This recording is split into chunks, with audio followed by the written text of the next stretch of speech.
Hello students, good afternoon. ఇవాళ 5th September current affairs చూద్దాం. ఇందులో ఫస్ట్ చూసుకున్నట్టయితే how antibiotic culture India improves mental health అని చెప్పి ఉందన్నమాట. ఈ కాంటెక్స్ట్లో మనం యాంటీమైక్రోబియల్ రెసిస్టెన్స్ అంటే ఏంటి, దాంతోపాటు దాని యొక్క ఇంపాక్ట్స్ ఏంటి, అండ్ ఇండియా తీసుకొచ్చినటువంటి ఇనిషియేటివ్స్ ఏంటి అండ్ వే ఫార్వర్డ్ చూద్దాం. ఫస్ట్ మనం చూసుకున్నట్టయితే యాంటీమైక్రోబియల్ రెసిస్టెన్స్ అంటే ఏంటి. సో ఎప్పుడైనా మైక్రో ఆర్గానిజమ్స్ అంటే బ్యాక్టీరియా, ఇప్పుడు ఫర్ ఎగ్జాంపుల్ తీసుకుందాం, ఒక పర్సన్ ఉన్నాడు, ఆ పర్సన్కి ఏదైనా సరే జ్వరం కానీ ఏమైనా వచ్చింది అనుకోండి. సో ఫీవర్ వచ్చింది ఒక పర్సన్కి, అప్పుడు ఏం చేస్తారు, మెడిసిన్స్ తీసుకుంటారు, యాంటీబయాటిక్స్ తీసుకుంటారు అనమాట. ఈ యాంటీబయాటిక్స్ తీసుకునడం వల్ల ఇందులో ఉన్న ఆ పర్సన్లో ఉన్నటువంటి బ్యాక్టీరియా కానీ వైరస్ కానీ చనిపోవడం జరుగుతుంది కదా. అఫ్కోర్స్ యాంటీవైరస్కి వైరస్ చనిపోతుంది, యాంటీబ్యాక్టీరియాస్కి బ్యాక్టీరియా చనిపోతుంది. సో అప్పుడు ఏమవుతుందంటే, ఇన్ కేస్ ఈ యాంటీబయాటిక్స్ కనుక సరిగ్గా వేసుకోకపోయినా, అంటే మిస్యూజ్ అంటే రాంగ్గా వాడినా సరే ఏమవుతుందంటే, ఈ బ్యాక్టీరియం ఏదైతే ఉంటుందో అది చనిపోదు, అది పార్షియల్గా బతికే ఉంటుంది. అండ్ ఈ యాంటీబయాటిక్కి పనిచేయకుండా ఈ బ్యాక్టీరియం ఎవాల్వ్ అవుతుంది అనమాట.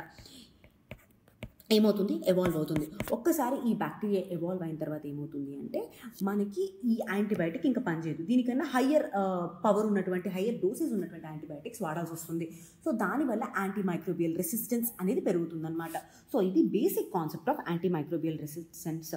రీసెంట్గా మనం చూసుకున్నట్టయితే వరల్డ్ హెల్త్ ఆర్గనైజేషన్ కూడా టాప్ 10 గ్లోబల్ హెల్త్ థ్రెట్స్లో యాంటీమైక్రోబియల్ రెసిస్టెన్స్ ఒకటిగా చెప్పింది. అంటే పర్టికులర్లీ ఇండియాకి స్పెసిఫిక్గా చాలా కన్సర్న్ అనమాట. ఎందుకంటే మనం యాంటీబయాటిక్స్ చూసుకున్నట్టయితే ఇక కోళ్ళల్లో కూడా వాడతారు లిటరలీ. నెక్స్ట్ ఎన్సిడిసి వాళ్ళ సర్వే ప్రకారం చూసుకున్నా సరే 55% యాంటీబయాటిక్స్ ప్రొఫైలాక్టిక్గా కనుక ఇచ్చినట్టయితే 6% మాత్రమే కన్ఫర్మ్ డయాగ్నోసిస్ మీద ఇస్తున్నారు అనమాట.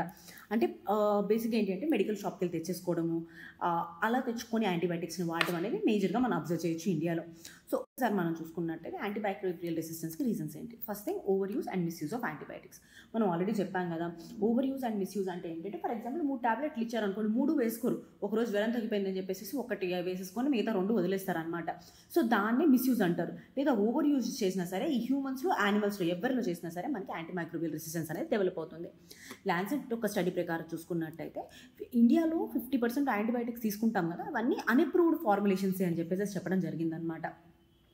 రెండోది, ఇన్కంప్లీట్ యాంటీబయాటిక్ కోర్సెస్. ఇందా చెప్పాం కదా, ఆల్రెడీ మనం చూసుకున్నట్టయితే 3 టాబ్లెట్లు ఉంటే ఒకటి వాడేసేసి వదిలేస్తూ ఉంటాం మనం.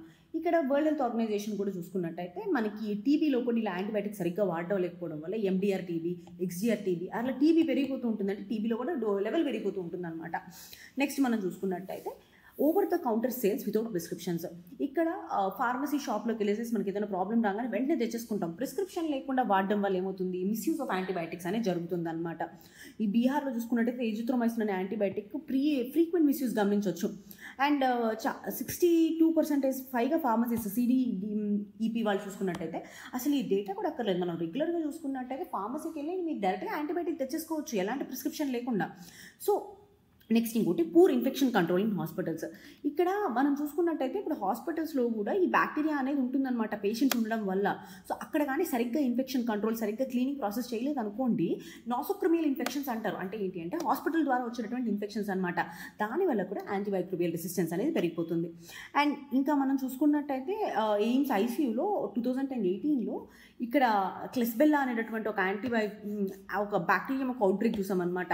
ఇది కార్బెనిపియం అనేటటువంటి టాబ్లెట్ వేస్తారు దానికి రెసిస్టెంట్గా ఉన్నటువంటి అవుట్బ్రేక్ చూసాం ఎయిమ్స్ ఢిల్లీ లాంటి దాంట్లోనే. నెక్స్ట్ చూసుకున్నట్టు అగ్రికల్చర్ అండ్ పౌల్ట్రీ ఇష్యూస్. ఇక్కడ యాంటీబయాటిక్స్ అంటే మనం హ్యూమన్సే కాదు, ఇక్కడ స్పెసిఫిక్గా పౌల్ట్రీ అంటే కోళ్ళల్లో కానివ్వండి, వాటి ఫీడ్కి కానివ్వండి, కాలిస్టిన్ అని చెప్పేసి ఒక యాంటీబయాటిక్ వేస్తారు. 2019లో దాన్ని బ్యాన్ చేసినా సరే ఇంకా వాడేవాళ్ళు చాలామంది ఉన్నారనమాట. అండ్ ఇంకా మనం చూసుకున్నట్టయితే not only in this poultry, అగ్రికల్చర్లో కూడా మనం యాంటీబయాటిక్ యూసేజ్ అనేది అబ్జర్వ్ చేస్తాము. Next contamination. స్పెసిఫిక్గా హైదరాబాద్లో ఉన్నటువంటి మూసీ రివర్లో అక్కడ ఉన్నటువంటి ఫార్మసీ కంపెనీస్ నుంచి వచ్చినటువంటి వేస్ట్ కానివ్వండి, సో ఆ టైప్ ఆఫ్ వాటర్ ఎంత ఫిల్టర్ అవుట్ చేసినా ఎంత పర్సంటేజ్ ఆఫ్ వేస్టేజ్ అనేది వెళ్ళిపోతుంది అనేది క్లియర్గా చెప్పలేమన్నమాట. సో రెండోది వచ్చినప్పటికీ ఇంపాక్ట్స్ ఏంటి యాంటీమైక్రోబియల్ రెసిస్టెన్స్కి. ఫస్ట్ ఇంపాక్ట్ వచ్చినప్పటికీ ట్రీట్మెంట్ ఫెయిల్యూర్స్. ఇక్కడ ఎప్పుడైతే మనకి యాంటీమైక్రోబియల్ రెసిస్టెన్స్ ఒక పేషెంట్లో డెవలప్ అవుతుందో బేసిక్ యాంటీబయాటిక్స్ పనిచేయవు, బేసిక్ ట్రీట్మెంట్స్ పనిచేయవు అనమాట. ఆ తర్వాత మెడికల్ కాస్ట్లు కూడా చాలా ఎక్కువగా ఉంటాయి, హయ్యర్ మెడికల్ కాస్ట్. ఇప్పుడు నార్మల్ టీబీతో కంపేర్ చేసుకుంటే ఎండిఆర్ టీబీకి థెరపీ 10 times కాస్ట్లీర్ ఉంటుంది. అండ్ దాంతోపాటు మోడర్న్ మెడిసిన్కి థ్రెట్ అనమాట. ఇప్పుడు ఫర్ ఎగ్జాంపుల్ ట్రాన్స్ప్లాంటెడ్ పేషెంట్స్ ఉంటారు. సో అంటే ఫర్ ఎగ్జాంపుల్ ఇప్పుడు హాస్పిటల్లో ఈ ఇన్ఫెక్షన్స్ ఎక్వైర్ చేయడం వల్ల ట్రాన్స్ప్లాంట్ చేసినటువంటి పేషెంట్స్ వాళ్ళు ఆల్రెడీ చాలా వనరబుల్గా ఉంటారనమాట ఇన్ఫెక్షన్స్కి. అలాంటి వాళ్ళు ఇంకా వనరబుల్ అవుతారు. ఇంకొకటి వచ్చేటప్పటికి ఇంక్రీజ్డ్ అవుట్ బ్రేక్స్. సో 2011లో చూసుకున్నట్టయితే న్యూఢిల్లీలో బీటా లాక్టమేజ్ అనేటటువంటి ఒక అవుట్ బ్రేక్ అనేది అబ్జర్వ్ చేసామన్నమాట. సో ఈ గ్లోబల్ అవుట్ బ్రేక్ అనేది ఉంది. యూరోప్ నుంచి అసలు ఫైనల్గా ఇది ఢిల్లీ నుంచి యూరోప్కి వెళ్ళింది అనమాట ఈ అవుట్ బ్రేక్ చూసుకున్నట్టయితే. నెక్స్ట్ ఇంకోటి మనం చూసుకున్నట్టయితే లిమిటెడ్ ట్రీట్మెంట్ ఆప్షన్స్. సో ఇప్పుడు బ్యాక్టీరియా మనం చూసుకున్నట్టయితే first line, second line, third line అని చెప్పేసి యాంటీబయాటిక్స్ ఉంటాయి అనమాట బ్యాక్టీరియాని ట్రీట్ చేయడానికి. సో చాలా వరకు మనం ఫస్ట్ లైన్, సెకండ్ లైన్ వరకే వాడుతూ ఉంటాం, థర్డ్ లైన్ దాకా కూడా వెళ్ళము. సో ఈ ఇంకా అడ్వాన్స్డ్ రీసెర్చ్ చేయాలి అంటే మన దగ్గర అంత రీసెర్చ్ చేసినటువంటి యాంటీబయాటిక్స్ లేవు అండ్ ట్రీట్మెంట్ ఆప్షన్స్ చాలా లిమిటెడ్గా ఉంటాయన్నమాట. అండ్ నెక్స్ట్ వచ్చేటప్పటికి నో గ్లోబల్ క్రైసిస్. గ్లోబల్గా చూసుకుంటే వరల్డ్ హెల్త్ ఆర్గనైజేషన్ ఒక రిపోర్ట్ ఇచ్చింది. ఏంటి, బై 2050 యాంటీమైక్రోబియల్ రెసిస్టెన్స్ వల్లే 10 మిలియన్ డెత్స్ జరగబోతున్నాయి అని చెప్పేసి. వరల్డ్ బ్యాంక్ కూడా చూసుకున్నట్టయితే 2007లో ఒక రిపోర్ట్ ఇచ్చింది. ఆ రిపోర్ట్లో ఏం చెప్తుంది అంటే యాంటీమైక్రోబియల్ రెసిస్టెన్స్ వల్ల దాదాపు $100 ట్రిలియన్ లాస్ ఉంటుంది అండ్ మోస్ట్ ఎఫెక్టెడ్ ఇందులో ఏషియా అండ్ ఆఫ్రికా అని చెప్పేసి. ఆ తర్వాత మెంటల్ హెల్త్ లింక్ మన టాపిక్ ఆఫ్ డిస్కషన్ అనమాట. ఇది ఏంటంటే యాంటీబయాటిక్ ఓవర్ యూజ్ వల్ల గట్లో ఉన్నటువంటి మైక్రోబయోటా ఆర్ మైక్రో బ్యాక్టీరియమ్స్ ఉంటాయి కదా, అవి డిస్టర్బ్ అవుతాయి అండ్ దాంతోపాటు దానివల్ల మెంటల్ హెల్త్ కూడా ఎఫెక్ట్ అవుతుంది. సో డిప్రెషన్, యాంగ్జైటీ లాంటివి కూడా చూపించారనమాట ఎయిమ్స్ అండ్ నిమ్హాన్స్ వాళ్ళ స్టడీస్ చూసుకున్నట్టయితే. సో ఇది impacts of microbial resistance. So వీటిని కాంబాట్ చేయడానికి గవర్నమెంట్ తీసుకున్నటువంటి మెజర్స్ ఏంటి? ఫస్ట్ ఇండియన్ ఇనిషియేటివ్స్ చూద్దాము. National programme on AMR containment అని 2012లో తీసుకొచ్చారనమాట. ఇప్పుడు ఇండియా మొత్తం ఏఎంఆర్ అంటే యాంటీమైక్రోబియల్ రెసిస్టెన్స్కి సర్వైలెన్స్ చేయడానికి ల్యాబ్స్ అక్రాస్ ద స్టేట్స్ దాంతోపాటు డిటెక్షన్ కోసం పెట్టారు. ఆ తర్వాత Chennai declaration. So Chennai declaration ఏంటి అంటే మెడికల్ సొసైటీస్, ఇండియాలో ఉన్నటువంటి మెడికల్ సొసైటీస్ ఉంటాయి కదా, అందరూ కలిపి తీసుకున్నటువంటి రిజల్యూషన్ అనమాట. అండ్ ఇక్కడ ఈ యాంటీమైక్రోబియల్ రెసిస్టెన్స్ ఏదైతే ఉందో దాన్ని టికింగ్ టైం బాంబ్గా చెప్పారు. అండ్ దాంతోపాటు యాంటీబయోటిక్ పాలసీ కోసం దే పుష్డ్ సో మచ్.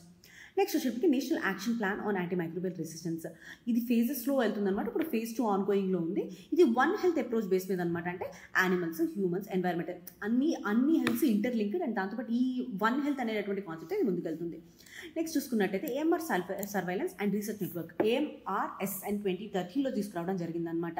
దీన్ని ICMR లీడ్ చేస్తుంది. ఇదేంటి అంటే ఓవర్ 30 హాస్పిటల్స్ ఉంటాయి కదా, అందులో ఉన్నటువంటి డేటా అంతా ఒకే చోట కంపైల్ చేసి కన్సాలిడేట్ చేసి రెసిస్టెన్స్ డేటాని తీసుకొస్తుంది.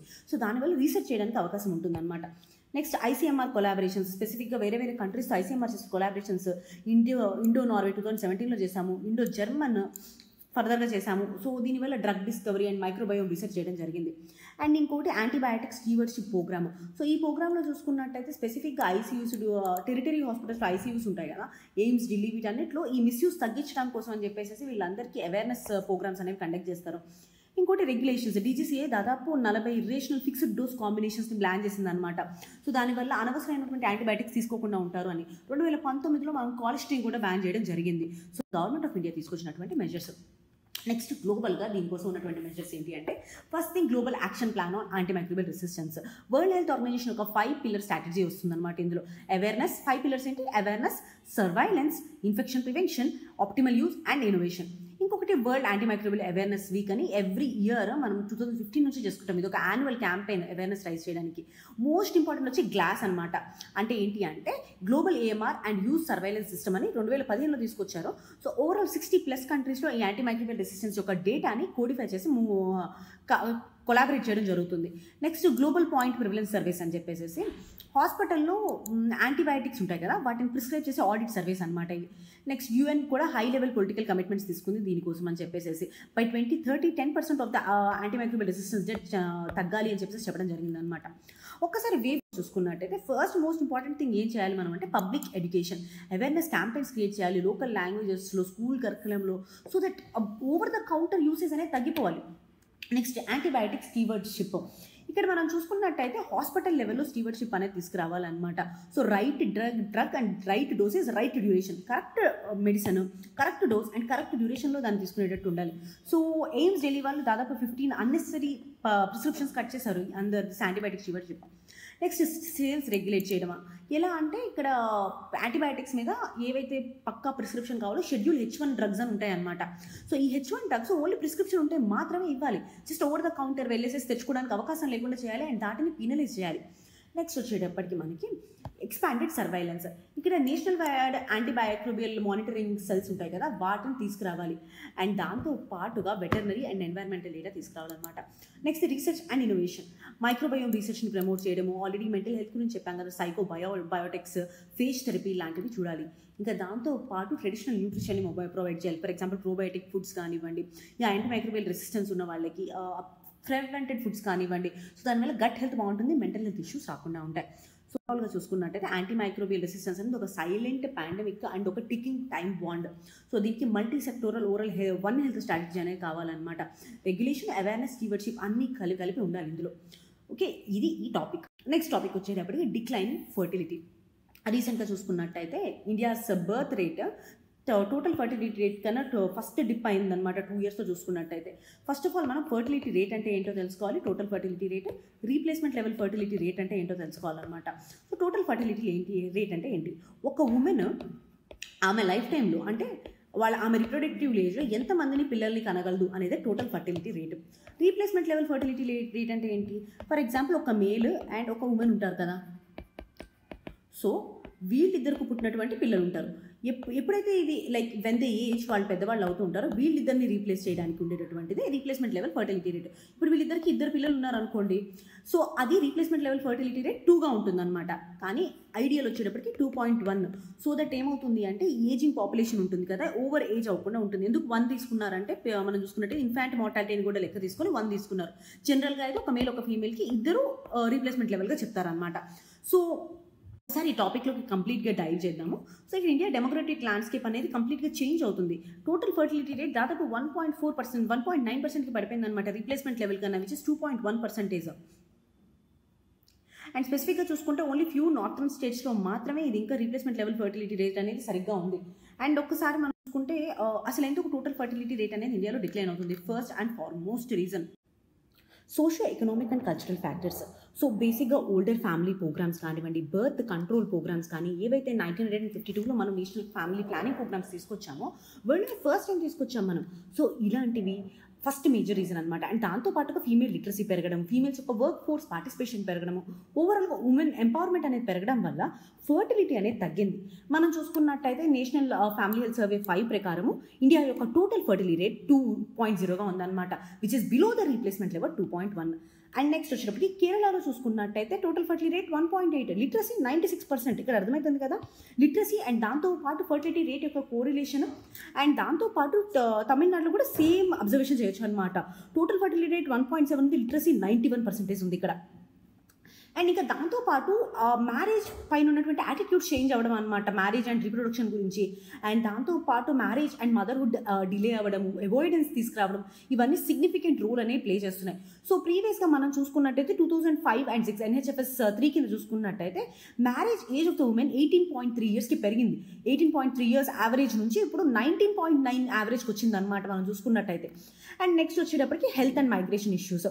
ఇక్కడ మనకి ఇన్ఫర్టిలిటీ కానివ్వండి, అంటే ఇన్ఫర్టిలిటీ కేసెస్ పెరగడం బోత్ మెన్ అండ్ ఉమెన్లో. ICMR దాదాపు 27.5 million కపుల్స్ ఇండియాలో ఇన్ఫర్టిలిటీ ప్రాబ్లమ్స్ ఫేస్ చేస్తున్నారని చెప్పింది. అండ్ దాంతోపాటు ఎబోర్షన్స్ అండ్ దాంతోపాటు కాంట్రసెప్టివ్స్ ఈజీ అవైలబిలిటీ ఉండడము. అండ్ ఇవన్నీ one of the major reasons అనమాట. ఇంకొకటి వచ్చేటప్పటికి మనకి మైగ్రేషన్. ఇక్కడ మైగ్రేషన్లో మనం చూసుకుంటే చాలా యంగ్ పీపుల్ అబ్రాడ్కి ఎడ్యుకేషన్ కోసం, జాబ్స్ కోసం వెళ్ళిపోవడం. సో దాంతోపాటు coupled with late marriages fertility rates అనేవి తగ్గుతాయన్నమాట. నెక్స్ట్ మనం చూసుకున్నట్టు ఇదే ఫర్టిలిటీ రేట్ అటువంటి positive impacts. First thing population stabilisation. Slower growth ఏదైతే ఉంటుందో ఇక్కడ, అంటే ఈ ఫర్టిలిటీ రేట్ అనేది తగ్గడం వల్ల కూడా కొన్ని పాజిటివ్స్ ఉన్నాయి. ఫస్ట్ మేజర్ థింగ్ ఏంటి అంటే ఈ గ్రోత్ అనేది తగ్గడం వల్ల రిసోర్సెస్ మీద ఉన్నటువంటి ప్రెషర్ తగ్గుతుంది, ఫుడ్ మీద, వాటర్ మీద, ఎనర్జీ మీద. ఎగ్జాంపుల్ ఇండియా పాపులేషన్ గ్రోత్ అనేది స్లో అయింది, which is like less than 1%. And so ఈ పాలసీ మేకర్స్కి ఇప్పుడు స్కోప్ ఉంటుందన్నమాట, న్యూట్రిషన్ కానీ, హెల్త్ కానీ, సో ఇలాంటి వాటి మీద స్పెండ్ చేయడానికి. అండ్ ఫండింగ్ అనేది ఎక్కువ ఉంటుంది. రెండోది డెమోగ్రఫిక్ డివిడెంట్. ఇప్పుడు large share of working age population ఉంటే ప్రొడక్టివిటీ అనేది పెరుగుతుందన్నమాట, స్కిల్స్తో పెరిగిన ఎక్విప్డ్ విత్ స్కిల్స్. నెక్స్ట్ ఇంకొకటి ఏంటి అంటే ఎగ్జాంపుల్ మనం చూసుకుంటే ఇండియా మీడియన్ ఏజ్ 28 years, చైనాలో మీడియన్ ఏజ్ 38 and 48, జపాన్లో చూసుకున్నట్టయితే. సో లేబర్ ఫోర్స్ అడ్వాంటేజ్ ఎవరికి ఉంది? ఇప్పుడు ఇండియాకే ఉందన్నమాట. నెక్స్ట్ ఇంకోటి వచ్చేటప్పటికి మనకి improved social indicators. Fertility rate decline అవుతుంది కదా, సో దీంతో పాటు మ్యాటర్నల్ మోర్టాలిటీ కూడా డిక్లైన్ అవుతుంది అనుకోండి.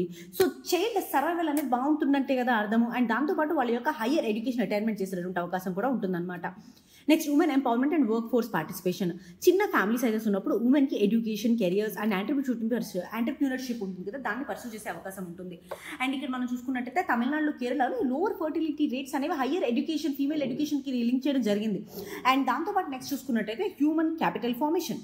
సో ఇక్కడ ఎప్పుడైతే మనకి చిల్డ్రన్, ఇప్పుడు ఫర్ ఎగ్జాంపుల్ ఒకళ్ళు ఇద్దరు చిల్డ్రన్ ఉన్నారనుకోండి, వాళ్ళ ఎడ్యుకేషన్ మీద, వాళ్ళ న్యూట్రిషన్ మీద పేరెంట్స్ ఒక ఇన్వెస్ట్మెంట్ పెరుగుతుంది. నెక్స్ట్ వచ్చేప్పటికి ఎన్వైరన్మెంటల్ సస్టైనబిలిటీ. పాపులేషన్ స్టెబిలైజ్ అవుతున్న కొద్దీ ఎకలాజికల్ స్ట్రెయిన్ అనేది తగ్గుతుంది. దాంతోపాటు అర్బనైజేషన్ కానీ అర్బన్ స్ప్రాల్స్ తగ్గుతాయి. క్లైమేట్ కమిట్మెంట్స్ని మనం రీచ్ అయ్యేటటువంటి అవకాశం ఉంటుందన్నమాట. సో ఇలానే ఈ ఫర్టిలిటీ రేట్ డిక్లైన్ ఉన్నటువంటి నెగిటివ్ ఇంప్లికేషన్స్ ఏంటి? First thing, ageing population. Elderly share అనేది 2023కి 9.7%కి పెరిగింది. కేరళలో ఆల్రెడీ 15% ఉందన్నమాట. సో ఓల్డ్ ఏజ్ పీపుల్ యొక్క డిపెండెన్సీ అనేది పెరిగిపోతుంది రీప్లేస్మెంట్ లేకుండా. రెండోది వచ్చేప్పటికి రీజనల్ ఇంబ్యాలెన్స్. నార్త్లో చూసుకున్నట్టయితే మనకి టోటల్ ఫర్టిలిటీ రేట్ 2.8గా ఉంది. అంటే ఫర్ ఎగ్జాంపుల్ బీహార్లో, అదే యూపీలో 2.6గా ఉందన్నమాట. ఇక్కడ యూత్ పాపులేషన్ అనేది ఎక్కువ ఉంది. అట్లానే సదరన్ స్టేట్స్లో చూసుకుంటే కేరళలో అండ్ కర్ణాటకలో 1.3 and 1.6. So ageing and labour shortages అనేవి ఈ స్టేట్స్ ఎక్స్పీరియన్స్ చేసే అవకాశం ఉంటుంది కదా. నెక్స్ట్ వచ్చినప్పటికీ shrinking work force. Fertility rate అనేది రీప్లేస్మెంట్ లెవెల్ కన్నా తగ్గింది అనుకోండి, ఇండియాలో ప్రీమెచ్యూర్ పాపులేషన్ అనేది పెరిగిపోతుంది అనమాట. ఫర్ ఎగ్జాంపుల్ ఇప్పుడు చైనాలో లాగా మనకి ఇప్పుడు చైనా ఒక TFR వచ్చేటప్పటికి 1.0నే వర్క్ ఫోర్స్ 2015 నుంచి ష్రింక్ అవుతూనే వచ్చింది. నెక్స్ట్ మనం చూసుకున్నట్టయితే జెండర్ కన్సర్న్స్. తక్కువ మంది చిల్డ్రన్ ఉన్నప్పుడు సన్ ప్రిఫరెన్సెస్ అనేవి పెరుగుతాయి అనమాట. అంటే మగపిల్లోడు కావాలి అనేటటువంటి ప్రిఫరెన్స్ పెరుగుతుంది. దాంతోపాటు సెక్స్ రేషియోస్ అనేవి కూడా తగ్గుతాయి. ఇక్కడ మనం చూసుకున్నట్టయితే NHFS ప్రకారం 9-10 గర్ల్స్ ఉన్నారు per 1000 boys. Next rural economic stress. ఇక్కడ ఫర్టిలిటీ డిక్లైన్ అవ్వడము, దాంతోపాటు మైగ్రేషన్ పెరగడం వల్ల మిస్సింగ్ యూత్ అనేది మనం రూరల్ ఏరియాస్లో చూస్తున్నాం అనమాట. సో దీనివల్ల అగ్రికల్చర్ అండ్ దాంతోపాటు కేర్ ఎకానమీ కూడా వీకెన్ అవుతుంది. నెక్స్ట్ మనం చూసుకున్నట్టయితే గవర్నమెంట్ ఇనిషియేటివ్స్ అండ్ పాలసీస్ ఏంటి దీనికోసం? ఫస్ట్ థింగ్ వచ్చేటప్పటికి reproductive agency and awareness. Contraception access అనేది పెంచగలగాలన్నమాట. పరివార వికాస్ అని చెప్పేసి ఇవన్నీ ప్రోగ్రామ్స్ ఉన్నాయి కదా, దీనివల్ల ఏదైతే హై ఫర్టిలిటీ డిస్ట్రిక్ట్స్ ఉన్నాయో అక్కడ కాంట్రసెప్టివ్ యాక్సెస్ అనేది పెంచాలి. అండ్ దాంతోపాటు మనం చూసుకున్నట్టయితే ఫ్యామిలీ ప్లానింగ్ కమిట్మెంట్స్ ఉన్నాయి కదా, రైట్స్ బేస్డ్ ఫ్యామిలీ ప్లానింగ్ ఉండాలి. అంటే కాంట్రసెప్టివ్ బాస్కెట్ని ఎక్స్పాండ్ చేసుకుంటూ. ఇంకొకటి డిజిటల్ టూల్స్ని, కిల్కారీ యాప్ ఇలాంటి రిప్రొడక్టివ్ హెల్త్ కోసం ఈ యాప్స్ని వాడాలి. Next geriatric and elder care services. మారుతున్నటువంటి రియాలిటీస్కి తగ్గట్టుగా మనం ఎల్డర్లీ కేర్ అండ్ జీనియాట్రిక్ సర్వీసెస్ని ముందుకు తీసుకెళ్ళాలి. అండ్ చైల్డ్ రేరింగ్ సపోర్ట్ అనేది ఇవ్వాలన్నమాట. మ్యాటర్నిటీ అమెండ్మెంట్ యాక్ట్ అండ్ దాంతోపాటు జనని శిశు సురక్ష యోజన ఇవన్నీ ఉన్నాయి కదా, అట్లా చైల్డ్ సపోర్ట్ అండ్ దాంతోపాటు డెమోక్రటిక్ డేటా సిస్టమ్స్ని కూడా స్ట్రెంథెన్ చేయగలగాలి. సో ఇది సోషల్ పాలసీ అడాప్టేషన్.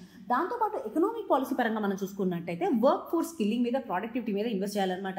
ప్రధానమంత్రి కౌశల్ వికాస్ యోజన లాంటివి అండ్ దాంతోపాటు social security coverage, Atal pension Yojana, pensions, insurances provide చేయగలగాలి. Migrant and female labour force participation rate పెంచాలి. అండ్ ఇంకా దాంతోపాటు ఇంటర్ గవర్నమెంట్ ఫినాన్షియల్ ఫార్ములేషన్స్ అనేవి పెంచగలగాలన్నమాట. నెక్స్ట్ వచ్చినప్పటికీ గ్లోబల్ అప్రోచెస్ ఏంటి ఈ ఫర్టిలిటీ రేట్స్ని డిక్లైన్ చేయడానికి? జర్మనీ లాస్ని, అంటే లేబర్ లాస్ ఉంటాయి కదా, వాటిని లిబరల్ చేసింది. దాంతోపాటు పేరెంటల్ లీవ్స్ ప్రొవైడ్ చేస్తుంది. సో వీటన్నిటి వల్ల ఈ బర్త్ రేట్స్లో సక్సెస్ అనేది అబ్జర్వ్ చేసింది జర్మనీ. డెన్మార్క్లో కూడా చూసుకున్నట్టయితే స్టేట్ ఫండెడ్ IVF ట్రీట్మెంట్స్ ఇస్తుంది అనమాట ఉమెన్ బిలో 40 yearsకి. అండ్ దాంతోపాటు రష్యా అండ్ పోలాండ్ కూడా 1-time ఫినాన్షియల్ సపోర్ట్ అనేది ప్రొవైడ్ చేయడం జరుగుతుంది ఫ్యామిలీస్ విత్ మోర్ చిల్డ్రన్కి. నెక్స్ట్ ఒకసారి వే ఫార్వర్డ్ చూసుకున్నట్టయితే పాపులేషన్ పాలసీ అనేది బ్యాలెన్స్డ్గా ఉండాలి. అన్ని స్టేట్స్, అంటే హై ఫర్టిలిటీ ఉన్న స్టేట్స్ అండ్ దాంతోపాటు లో ఫర్టిలిటీ ఉన్న స్టేట్స్కి డిఫరెన్షియల్ అప్రోచ్తో పాలసీ అనేది ఫార్ములేట్ చేయాలి. అండ్ రెండోది వచ్చినప్పటికీ లో ఫర్టిలిటీ స్టేట్స్ ఉంటాయి కదా, అందులో బ్యాలెన్స్డ్ ఫర్టిలిటీ అనేది పెంచగలగాలన్నమాట. అంటే work life balance policies, child care support ఇవన్నీ ఇవ్వగలగాలి. నెక్స్ట్ వచ్చినప్పటికీ human capital investment, education, skilling కానీ, ఎంప్లాయబిలిటీ కానీ, వీటిలో హ్యూమన్ క్యాపిటల్ యొక్క ఎంపవర్మెంట్. ఫర్ ఎగ్జాంపుల్ సౌత్ కొరియాలో ఫర్టిలిటీ డిక్లైన్ అయినప్పుడు అక్కడ హ్యూమన్ క్యాపిటల్ ఇంప్రూవ్మెంట్ చేయడం వల్ల మనకి ఎకనామిక్ గ్రోత్ ఫ్యూయల్ అయింది అండ్ దాంతోపాటు ఫర్టిలిటీ కూడా ఫ్యూయల్ అయింది అనమాట. నెక్స్ట్ ఇంకోటి చూసుకున్నట్టయితే boost women's labour force participation rate, child care ఎఫర్డబుల్గా పెట్టడము, వర్క్ ప్లేసెస్ సేఫ్గా ఉండడం, ఈక్వల్ పే పాలసీస్, వీటి అన్నిటి వల్ల ఉమెన్ ఎంపవర్మెంట్ అనేది జరుగుతుంది. Health and maternal health and child health, nutrition focus అనేది చేయాలి. అండ్ దాంతోపాటు ఏజింగ్ పాపులేషన్కి కరెక్ట్ ప్లాన్తో ముందుకు తీసుకెళ్ళాలన్నమాట. పెన్షన్ కానీ, హెల్త్ ఇన్సూరెన్స్ కానీ, ఎల్డర్లీ కేర్ కానీ, ఇవన్నిటిని మనం ముందుకు తీసుకెళ్ళాలి. దాంతోపాటు మైగ్రేషన్ని లివరేజ్ చేయగలగాలి. అంటే ఇప్పుడు ఫర్ ఎగ్జాంపుల్ నార్త్లో యూత్ బల్జ్ ఉందని చెప్పాము, అట్లానే సౌత్లో ఏజింగ్ పాపులేషన్ ఉందన్నాము. సో అక్కడ ఉన్నటువంటి డిస్పారిటీస్ని బట్టి మనం ఈ మైగ్రేషన్ని లివరేజ్ చేసుకోగలగాలి. అండ్ పాలసీస్ డేటా డ్రివెన్గా ఉండాలన్నమాట. ఇంకా మనం చూసుకున్నట్టయితే డెమోగ్రఫిక్ ట్రాన్సిషన్ మిడస్ట్లో ఉందన్నమాట. ఇది ఒక historic window of opportunity. Fertility rate decline అవుతుంది అండ్ ఈ టైంలో పాపులేషన్ స్టెబిలైజ్ చేసుకోవచ్చు, హ్యూమన్ డెవలప్మెంట్ పెంచుకోవచ్చు, ఎకనామిక్ గ్రోత్ అనేది ఫ్యూయల్ చేసుకోవచ్చు. నెక్స్ట్ ఇండియా చైనా యొక్క బార్డర్ డిస్ప్యూట్, ఇది మనకి న్యూస్లో ఉంది. ఫస్ట్ మనం చూసుకున్నట్టయితే ఇండియా చైనా బార్డర్ డిస్ప్యూట్ అనేది ఏషియాలో most complex and unresolved and historical issue. మనం చూసుకున్నట్టయితే కలోనియల్ ఎలా ఉన్నటువంటి అంబిగ్విటీస్ ఉన్నాయి కదా, టిబెట్స్ స్టేటస్ కానివ్వండి, లేదా లడక్ ఏరియాలో మనకి వెస్ట్రన్ సెక్టర్లో లడక్ అక్సైజన్ ఇష్యూస్, మిడిల్ సెక్టర్లో Uttarakhand and Himachal issues, and eastern సెక్టర్లో అరుణాచల్ ప్రదేశ్లో మెక్మోహన్ లైన్ ఇష్యూస్. సో ఓవరాల్గా కలోనియల్ అంబిగ్విటీస్తో టైఅప్ అయి ఉంది ఈ ఇష్యూ. సో 1993 నుంచి చూసుకున్నట్టయితే మనం దాదాపు 5 అగ్రిమెంట్స్ చేసుకున్నాము. But despite of these agreements మనకి 1962 వార్ చూసాము, గల్వాన్ క్లాషెస్ చూసాము, 2020 వరకు. ఇండియాలో బ్రిటిష్ కలోనియల్ రూల్ ఉన్నటువంటి టైంలో బార్డర్స్ ఇండియా అండ్ చైనా మధ్య క్లియర్గా సెటిల్ అవ్వలేదన్నమాట. అప్పుడు ఆ టైంలో బ్రిటిష్ ఇంపీరియల్ ఇంట్రెస్ట్ని పట్టేసేసి ఈ లైన్స్ అనేవి ఉండడం జరిగింది. ఫర్ ఎగ్జాంపుల్ చూసుకున్నట్టయితే జాన్సన్స్ లైన్ 1840లో ప్లేస్ చేయడం జరిగిందనమాట. ఇందులో అక్సాయ్ చెన్ అంటే డిస్ప్యూటెడ్ ఏరియా ఏదైతే ఉందో అది ఇండియన్ టెరిటరీగా జాన్సన్ లైన్ చెప్తుంది. అట్లానే మెకార్థీ మెక్డోనల్డ్ లైన్ ఉంది. సో అక్సాయ్ చైన్ని చైనాకి ఇచ్చిందనమాట. అట్లానే మెక్మోహన్ లైన్ ఇది షిమ్లా కన్వెన్షన్ నుంచి తీసుకొచ్చింది అనమాట, బ్రిటిష్ ఇండియా అండ్ టిబెట్కి మధ్యలో. India accept it as a border in north east Arunachal ప్రదేశ్లో మనం చూసుకున్నట్టయితే చైనా దాన్ని రిజెక్ట్ చేస్తుంది. టిబెట్కి ఇలాంటి ఇంటర్నేషనల్ ట్రీటీస్ చేసేటటువంటి రైట్ లేదు అని చెప్పేసి. సో బేసిక్గా ఓల్డ్ బోర్డర్స్ అనేవి అంబిగ్వస్గా ఉండడం, ఓవర్ ర్యాపింగ్గా ఉండడం ఫస్ట్ మేజర్ ప్రాబ్లం కలోనియల్గా నుంచి. నెక్స్ట్ పోస్ట్ ఇండిపెండెన్స్లో మనం చూసుకున్నట్టయితే 1947 తర్వాత ఇండియా ఏం చేసింది, ఇండిపెండెన్స్ వచ్చిన తర్వాత prime minister Nehru government borders British ఎవరైతే డాన్ చేశారో అవే ఫైనల్ అని చెప్పేసి చెప్పింది అనమాట. India no need for negotiation అనేటువంటి పొజిషన్ని తీసుకుంది, బార్డర్స్ ఆల్రెడీ సెట్ అయిపోయి ఉన్నాయి కాబట్టి. కానీ ప్రాబ్లం ఎక్కడ అంటే ఇండియా యాక్చువల్లీ అక్సైషన్ మీద ఎలాంటి యాక్చువల్ కంట్రోల్ లేదు ఇండియాకి. అదొక remote and high altitude desert region. China ఇదే అక్సైజ్ అనుకుంటా రోడ్డు కట్టగలిగింది, టిబెట్ అండ్ జిన్జియాంగ్ ప్రావిన్స్ని కనెక్ట్ చేసుకుంటా 1950sలో. అసలు ఇండియాకి ఆ నాలెడ్జే లేదు ఆ పాయింట్ ఆఫ్ టైంలో ఏమని చెప్పేసి రోడ్ కన్స్ట్రక్షన్ అవుతుంది అని చెప్పేసి. ఆ తర్వాత ఓల్డ్ మ్యాప్స్ని బేస్ చేసుకొని ఇండియా అక్సైజ్ చైన్ని క్లెయిమ్ చేయడం జరిగింది. చైనా దాన్ని గ్రౌండ్లో కంట్రోల్ చేసింది, కాకపోతే అంటే అక్సైజ్ చైన్ యొక్క ఏరియాని గ్రౌండ్ కంట్రోల్ తీసుకుంది చైనా. సో ఈ మిస్ మ్యాచ్ వల్ల ఓవరాల్గా టెన్షన్స్ అనేవి పెరిగాయి. 1962 కూడా జరిగిందనమాట. అండ్ ఒక్కసారి మనం the beginning of the conflict చూసుకున్నట్టయితే, సో ఇక్కడ చూసుకున్నట్టయితే ఫస్ట్ ఆఫ్ ఆల్ చైనా సీక్రెట్గా G219 అనేటటువంటి ఒక హైవేని అక్సాయ్ చైన్ గుండా కన్స్ట్రక్ట్ చేయడం జరిగిందనమాట, సింగ్జియాంగ్ నుంచి టిబెట్కి కనెక్ట్ చేయడానికి. సో దీనివల్ల ఏమైంది అంటే అక్సాయ్ చైన్ మీద చైనాకి ఫర్మ్ కంట్రోల్ వచ్చేసింది. అండ్ ఈ రీజియన్ మన ఇండియా కూడా క్లెయిమ్ చేస్తుంది కదా. అండ్ రెండోది వచ్చేటప్పటికి 1951లో ఇండియా తవాంగ్ అంటే అరుణాచల్ ప్రదేశ్లో ఉన్నటువంటి తవాంగ్ మీద కంట్రోల్ అసర్ట్ చేసింది. ఇది అప్పుడు మేజర్ ఖైతింగ్ గారి కింద చేరినటువంటి విషయం అనమాట. సో మెక్మోహన్ లైన్ కింద ఇండియా తవాంగ్ని బార్డర్ యాక్సెప్ట్ చేస్తుంది and China McMahon line reject చేస్తుంది. అది మేజర్ ప్రాబ్లం అనమాట. ఇంకోటి చైనా యొక్క line of actual control proposal 1959లో చైనా ఏం సజెస్ట్ చేసింది అంటే లైన్ ఆఫ్ యాక్చువల్ కంట్రోల్ ఉంటుంది కదా, we will define this line of actual control అని చెప్తుంది China. And 20 kilometers buffer zone పెట్టుకుందాము క్లాషెస్ లేకుండా అని చెప్తుంది. ఇండియా కాషియస్గా ఉంది కానీ ఎలాంటి ఫార్మల్ ఎంగేజ్మెంట్ లేదు. నెక్స్ట్ 1960లో స్వాప్ డీల్ అనేది ఒక ప్రపోజ్ చేశారనమాట. చైనా ఎక్సైజ్ ఉంచుకునేటట్టుగా ఇండియా అరుణాచల్ ప్రదేశ్లో ఉన్నటువంటి NEFA ఉంచుకునేటట్టుగా. సో ఇండియా ఈ ఆఫర్ని రిజెక్ట్ చేసింది. బోత్ ఏరియాస్ ఇండియన్ టెరిటరీగానే ఇండియా చెప్పింది. నెక్స్ట్ 1962లో వార్ స్టార్ట్ అయిందనమాట. ఇండియా యొక్క ఫార్వర్డ్ పాలసీని బేస్ చేసుకొని, అంటే ఏంటి అంటే ఇండియా ఫార్వర్డ్ పాలసీ అనేది తీసుకొచ్చింది. ఏంటి, మిలిటరీ పోస్టులు ఉంటాయి కదా ఈ డిస్ప్యూటెడ్ ఏరియాస్ ఎస్పెషల్లీ లడఖ్లో సెటప్ చేయడం స్టార్ట్ చేసింది అనమాట. చైనా ఇది వాళ్ళ ఏరియా మీద అగ్రెషన్గా తీసుకొని ఒక అటాక్ని లాంచ్ చేసింది 1962లో. సో ఆ తర్వాత బ్యాటిల్ ఆఫ్ రెజింగ్లా జరిగింది. ఇది లడఖ్లో ఉన్నటువంటి చౌసాల్ సెక్టర్లో జరిగిందనమాట ఈ బ్యాటిల్ ఆఫ్ రెజింగ్లా. అండ్ ఇప్పుడు ఇక్కడ చూసుకున్నట్టే దాదాపు 114 మంది ఇండియన్ సోల్జర్స్ అండ్ దాంతోపాటు చాలామంది ఇందులో ఇంజూర్ అవ్వడం జరిగింది అండ్ చాలామంది హీరోయిక్గా పోరాడారు ఇక్కడ. సో ఓవరాల్గా ఈ వార్ యొక్క అవుట్కమ్ ఏంటి అంటే ఈస్ట్ అరుణాచల్ ప్రదేశ్ నుంచి చైనా విత్డ్రా అయింది అండ్ వెస్ట్ అక్సైజ్ చైన్ ఉంది కదా, చైనా దాని మీద ఇంకా కంట్రోల్ అనేది ఉంచుకుందనమాట. సో ఇది ఈ బిగినింగ్ ఆఫ్ కాన్ఫ్లిక్ట్. ఆ తర్వాత పోస్ట్ వార్ తర్వాత డెవలప్మెంట్స్ మనం చూసుకున్నట్టయితే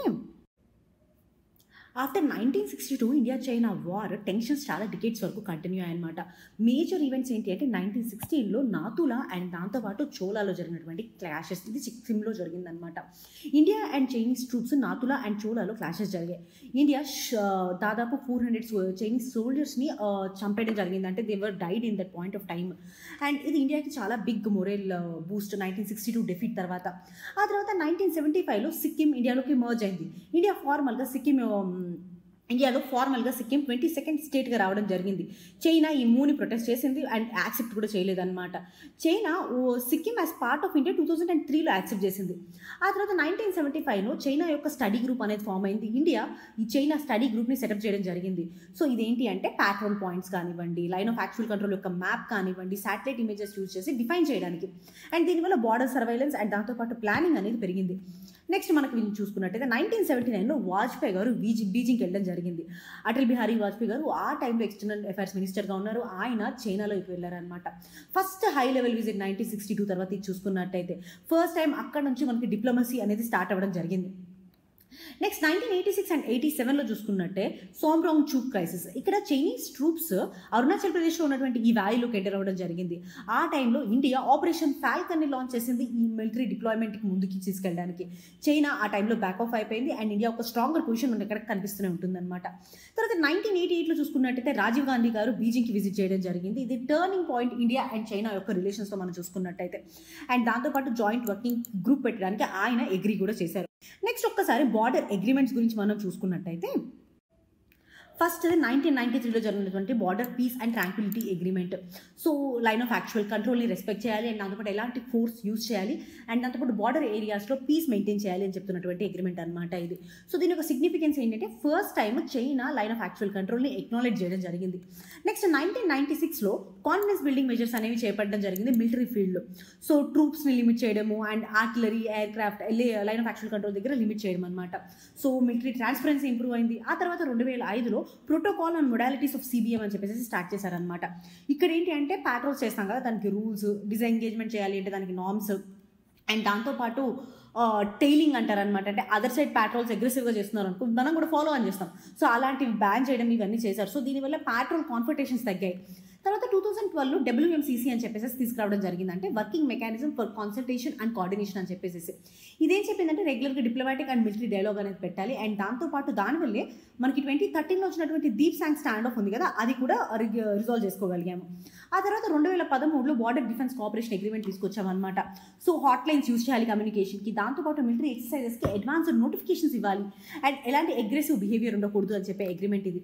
సో సిగ్నిఫికెన్స్ ఏంటి అంటే ప్రీవియస్గా ఉన్నటువంటి అగ్రిమెంట్స్ని స్ట్రెంథెన్ చేసింది, కానీ డోక్లాం అండ్ గల్వాన్ క్లాషెస్ ఏదైతే తర్వాత జరిగాయో వాటిని ప్రివెంట్ చేయలేకపోయిందనమాట ఈ అగ్రిమెంట్.